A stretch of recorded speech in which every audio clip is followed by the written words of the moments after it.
What's up guys, in this tutorial I will show you how to backup and restore the Windows registry.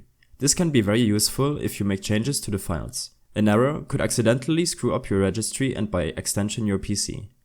On Windows 7 or newer, search for regedit, hit enter and accept the admin prompt. Now select the part of the registry you want to backup.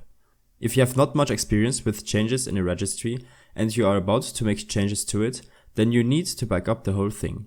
Keep in mind that the larger the scope, the bigger the backed up file will be. Whichever you choose, right-click the key and choose Export. You will get a dialog box that lets you give the backup a name and choose where to save the file.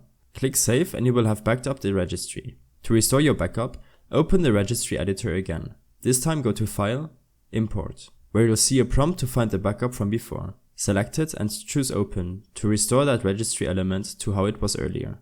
Remember that you don't need to clean your registry. Most of the time registry errors are harmless. Thank you guys for watching. Leave a comment if you have any questions and see you in the next one.